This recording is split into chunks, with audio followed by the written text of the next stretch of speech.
नमस्कार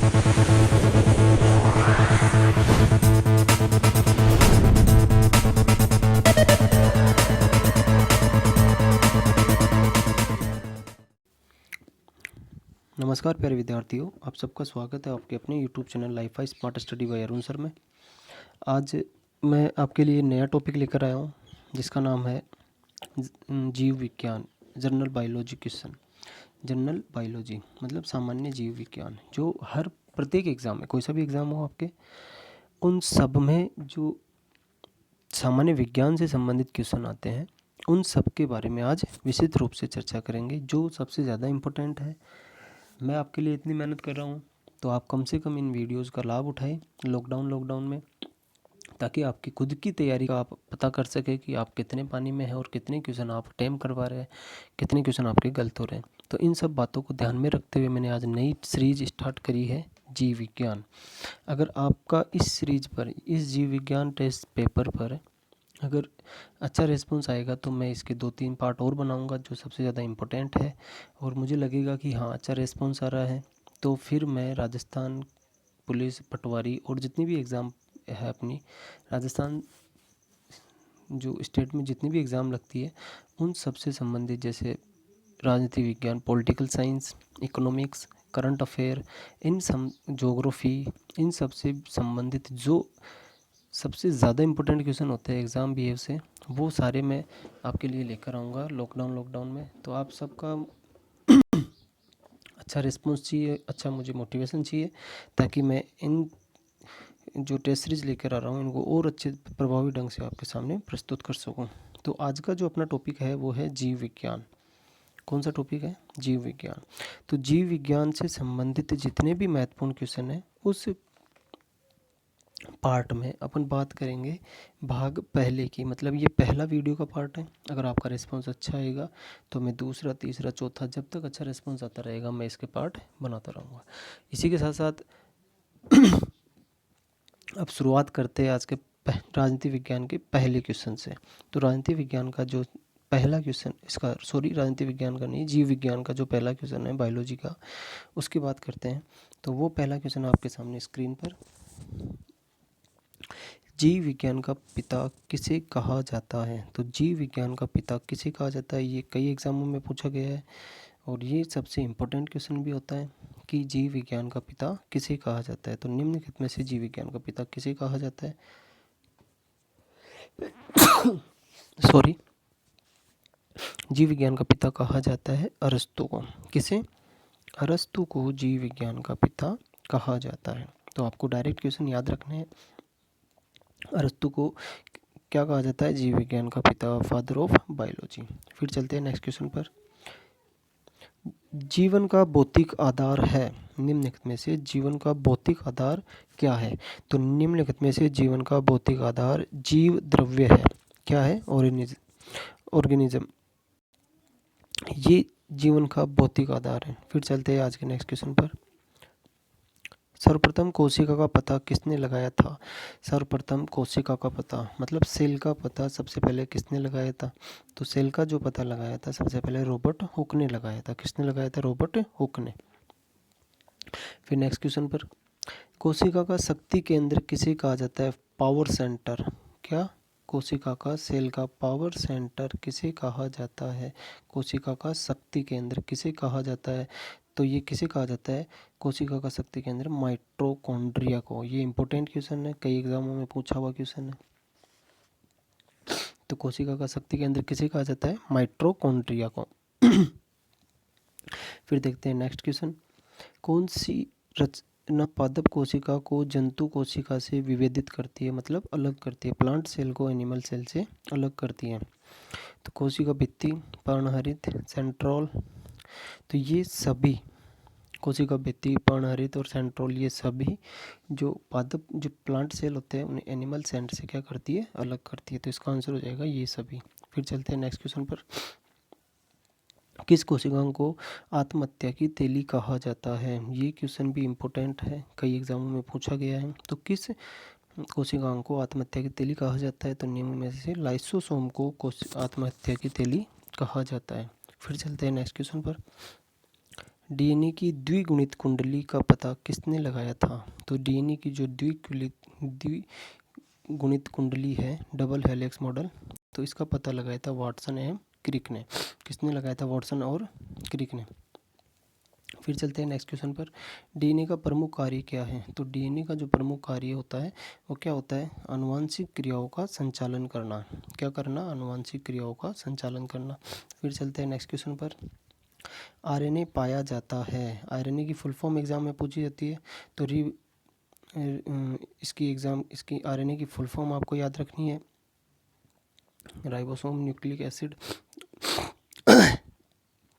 यहाँ पर क्वेश्चन है आरएनए पाया जाता है, तो आरएनए कहाँ पाया जाता है? आरएनए का पाया जाता है कोशिका द्रव्य में। कहाँ पाया जाता है? कोशिका द्रव्य में। फिर चलते हैं नेक्स्ट क्वेश्चन पर। आनुवंशिकी का पिता किसे कहा जाता है? आनुवंशिकी का पिता किसे कहा जाता है? तो निम्नलिखित में से आनुवंशिकी का पिता कहा जाता है मेंडल को। किसे? मेंडल को। फिर चलते हैं नेक्स्ट क्वेश्चन पर।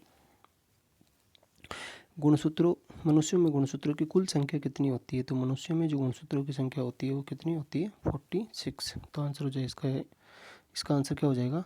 Option A 46। फिर चलते हैं नेक्स्ट क्वेश्चन पर। मनुष्य में होने वाले आनुवंशिक रोग कौन कौन से हैं? आपके किसी भी एग्जाम में देख लो आप, आनुवंशिक रोगों से संबंधित जो भी डिजीज़ होती है उनसे संबंधित क्वेश्चन 1-2-3 क्वेश्चन पूछे ही जाते हैं। तो इनमें आनुवंशिक रोगों से जेनेटिक डिजीज़, जो एक अपनी जो जेनेटिक का मतलब होता है आनुवंशिक रूप से, मतलब किसी के पापा, किसी के दादा में, फिर उसके बच्चे में आएगी, फिर उससे उसके बच्चे में, तो ये जेनेटिक डिजीज़ होती है। तो निम्न में से कौन सा आनुवंशिक रोग है? तो वर्णअंतः ब्लाइंडनेस, ये आनुवंशिक। हीमोफीलिया भी आनुवंशिक, टर्नर सिंड्रोम भी आनुवंशिक है। मतलब ये सभी आनुवंशिक रोग है, तो आप इन सबको याद रखना। फिर चलते हैं नेक्स्ट क्वेश्चन पर। लड़का पैदा होगा जब गुणसूत्र होंगे। तो जब लड़का पैदा होता है तो एक्स वाई गुणसूत्र जब आपस में मिलते हैं तब क्या होता है? लड़का पैदा होता है। फिर चलते हैं नेक्स्ट क्वेश्चन पर। हीमोफीलिया रोग से ग्रसित व्यक्ति में लक्षण दिखाई देते हैं। हीमोफीलिया से जो संबंधित, हीमोफीलिया एक्चुअली एक ब्लड से रिलेटेड होता है, और इसमें क्या होता है? हीमोफीलिया में जो ग्रसित व्यक्ति है उसमें जो लक्षण दिखाई देते हैं उसमें क्या होता है? जब चोट लग जाती है तो उसमें खून का थक्का नहीं बनता। क्या नहीं बनता? जो खून निकल रहा है उसका बहाव बंद नहीं होता। तो इसका आंसर हो जाएगा आपके रक्त का बहना बंद नहीं होता। क्या नहीं होता? रक्त का बहना बंद नहीं होता। फिर चलते हैं नेक्स्ट क्वेश्चन पर। जीवन के बारे में कौन सा कथन सत्य है? जीन के बारे में कौन सा कथन सत्य है? यह डीएनए की एक क्रियात्मक इकाई है, ये भी सही है। यह आनुवंशिक इकाई है, ये भी सही है। यह गुणसूत्र पर उपस्थित रहता है जीन, ये भी सही है। तो उपरोक्त सभी इसके आंसर हो जाएंगे। उपरोक्त सभी सत्य कथन है। फिर चलते हैं नेक्स्ट क्वेश्चन पर। जीन का सर्वप्रथम कृत्रिम संश्लेषण किसने किया? तो जीन का सर्वप्रथम कृत्रिम संश्लेषण, सिंथेटिक्स जो आर्टिफिशियल सिंथेटिक्स है वो किसने किया? तो एक वैज्ञानिक थे, हरगोविंद खुराना जी ने जीन का सर्वप्रथम कृत्रिम संश्लेषण किया। ये वो मोस्ट क्वेश्चन है जो प्रत्येक एग्ज़ाम में पूछे गए हैं। मैं उन्हीं में से क्वेश्चन को सिलेक्ट करके आपके लिए ये टेस्ट सीरीज चालू कर रहा हूँ। तो आप इससे अपना आकलन करो कि आप कितने क्वेश्चन सही कर पा रहे हो और कितनी आपको तैयारी में और सुधार लाने की आवश्यकता है। फिर चलते हैं नेक्स्ट क्वेश्चन पर। प्राकृतिक चयन के आधार पर प्रिंसिपल ऑफ नेचुरल सिलेक्शन का प्रतिपादन किसने किया?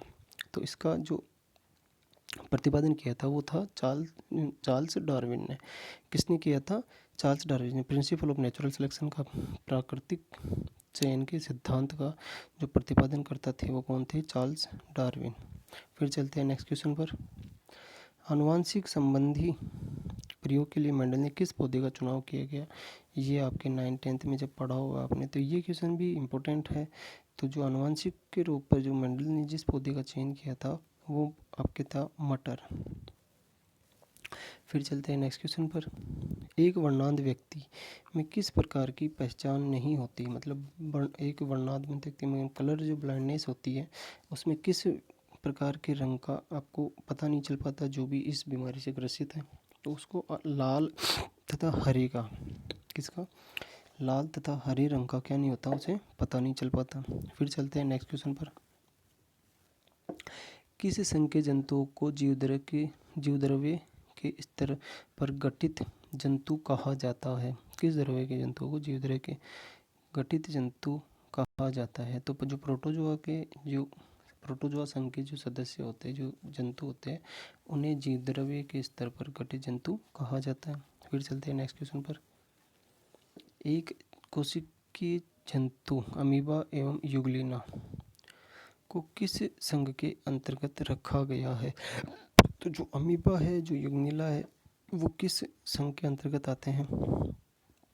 तो वो आते हैं आपके प्रोटोजोआ संघ के अंतर्गत। फिर चलते हैं नेक्स्ट क्वेश्चन पर।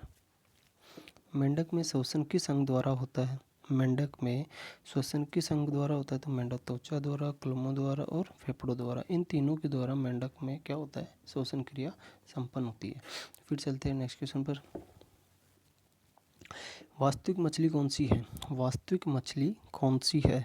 तो वास्तविक जो इनमें से वास्तविक मछली कौन सी है? तो रियल फिश है इनमें से हिप्पोकैम्पस। कौन सी है? हिप्पोकैम्पस। तो ये याद रखना। फिर चलते हैं नेक्स्ट क्वेश्चन पर।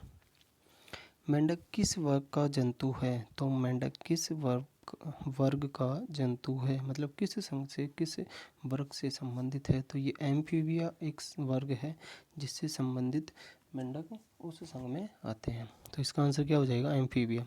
फिर चलते हैं नेक्स्ट क्वेश्चन पर। स्तनधारी स्तनियों के का हृदय कितने कोष्ठ का होता है? मतलब जो स्तनधारी जंतु होते हैं उनमें हृदय में कितने कोष्ठ होते हैं? तो इसका आंसर हो जाएगा आपके, उनमें 4 कोष्ठ होते हैं। कितने कोष्ठ होते हैं? 4। फिर चलते हैं नेक्स्ट क्वेश्चन पर। स्तनधारी वर्ग में रक्त का सबसे अधिक तापमान किस जंतु में पाया जाता है? तो जो रक्त का तापमान सबसे अधिक पाया जाता है वो इनमें से बकरी में पाया जाता है। किस में? बकरी में। फिर चलते हैं नेक्स्ट क्वेश्चन पर। मछलियाँ किस अंग से श्वास लेती है? ये भी इम्पोर्टेंट क्वेश्चन है। मछलियाँ किस अंग से श्वास लेती है? तो मछलियाँ जो श्वास लेती है वो किससे लेती है? गिल या गलफड़ों के द्वारा। तो यहाँ आंसर हो जाएगा इसका गिल। फिर चलते हैं नेक्स्ट क्वेश्चन पर। सबसे बड़ा स्तनधारी का नाम क्या है? यहाँ पर सबसे बड़ा स्तनधारी कौन सा है? हाथी, डॉल्फिन, मनुष्य, ब्लू व्हेल। सबसे बड़ा स्तनधारी कौन सा है? Blue whale. तो फिर चलते हैं नेक्स्ट क्वेश्चन पर।